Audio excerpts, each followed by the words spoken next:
Good morning, guys. It's Friday, so that means it's haircut Friday for my plants and my herbs specifically. And what I'm doing here is I'm trimming the oregano fino plant that I have in this pot. It is October, and I know that by mid-November this plant is going to start to slow down, and also it's going to become a little bit dry.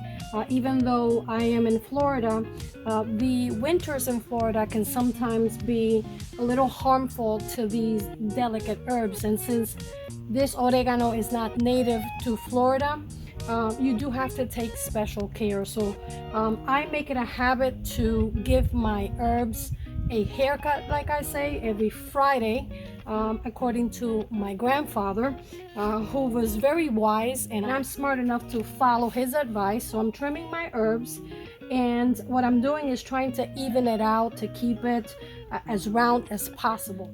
So what I'm doing is I'm trimming the top to keep it even, and this one, because I have it in a pot, is going to be going indoors in the next few weeks.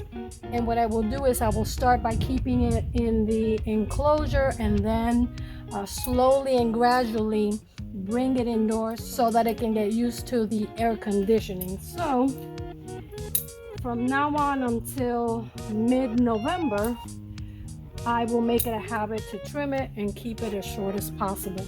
Now the one that I have on the ground, that one's been there for maybe 7-8 years, if not more. So that one I don't move, and what I did is I made a cover or a dress, like I say, for it, and cover it every winter. So at nighttime when it gets cold, I put on her dress and I keep it outside. But for now, this one, that is the second plant that I was able to grow, and I was able to do that by listening to my mom and just twisting a piece of the original plant onto a pot directly. I was able to grow this oregano fino. And for Friday haircut day, I just trim it, and the pieces that I'm trimming, I'm going to dry it, and this is what I use on my own natural seasonings. And I also use it for cooking because the flavor of this oregano is very intense. I believe that it's actually a little bit more intense than Mexican oregano, to be honest with you. Although this one is often referred to as Mexican oregano as well. This one comes from Puerto Rico, and it is one of the ingredients that we use in our sofrito criollo. Now, it may seem like I am cutting too much, but honestly, by next Friday or the following Friday, this oregano is going to need another haircut. Even though this plant, like I had said in my previous video, is very difficult to grow, I was successful at growing this one by following my mother's advice of bending one of the healthier twigs directly into the ground without clipping it. And even though it took a while, I think maybe about 3-4 months before it rooted, I was successful at growing it.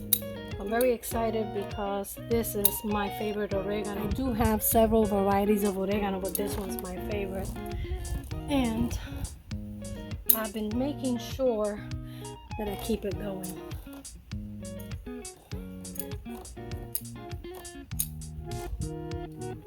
My maternal grandfather was a farmer, and he grew things like cacao and coffee, also some ñames and jautía and yuca, but mostly coffee, bananas, plantains, and they were a very big family, so they depended a lot on their farming.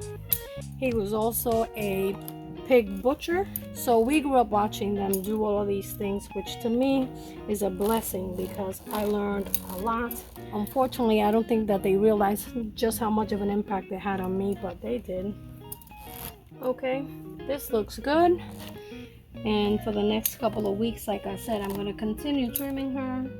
Then I'm going to bring her into the enclosure and gradually get her used to the air conditioning or the heating, because believe it or not, sometimes here in Florida you have to turn on the heater.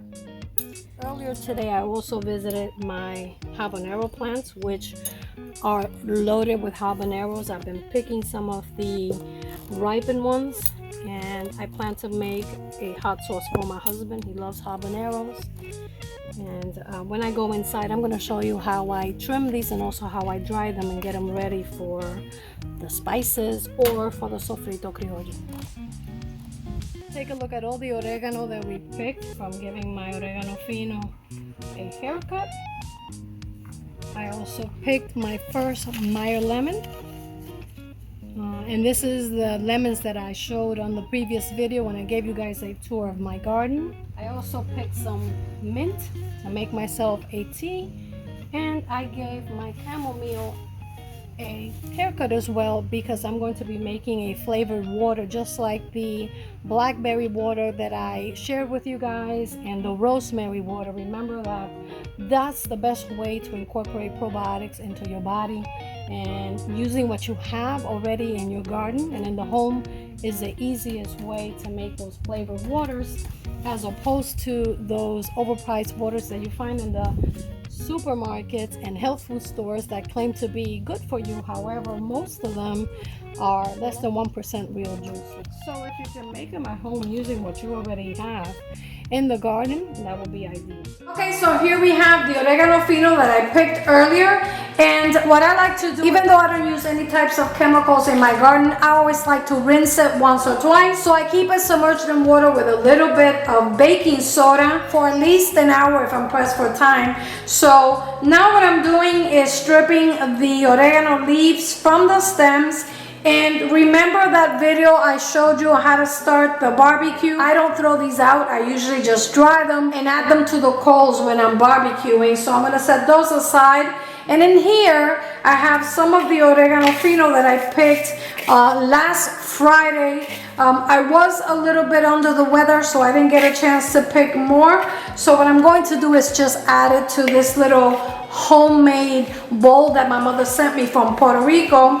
And these bowls are made using a higuera plant, which in Puerto Rico they're very common. In fact, it's what they used in the old days when they didn't have utensils or bowls to put their food, or even, you know, to take with them when they're picking herbs or the vegetables. So I'm very blessed that mommy sent me this one a couple of years ago. So I'm just gonna go ahead and, like I said, strip the oregano leaves. I wish you guys could smell this because it smells amazing. As I mentioned, the oregano fino from Puerto Rico has a very intense aroma and an incredible taste. So if you can get your hands on one of these plants, I would urge you to do that because it will be worth every penny you invest in it. Or if you have a friend that can hook you up with one of them, that will be even better.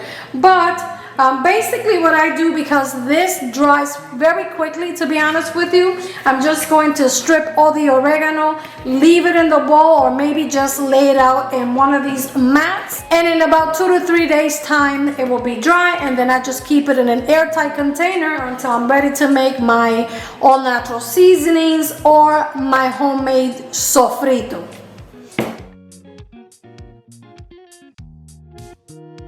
If I had a better green thumb, I would probably spend some time in part of my garden to produce this oregano fino, but so far I've only been successful at producing one additional plant.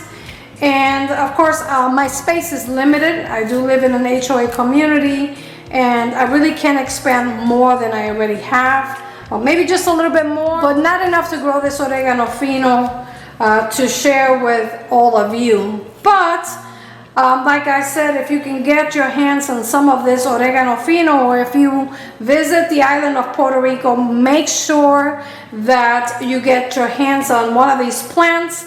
And what mommy did when she brought me this plant from Puerto Rico is she washed it and she made sure there was no dirt on the roots, and then wrapped it in some soaked paper towel, wrapped it again with some plastic wrap and aluminum foil, and she was able to bring it in her luggage just like that. And of course, immediately after she arrived at my house, I took the plant and I put it in a pot, because obviously the roots get a little bit stressed out without the soil.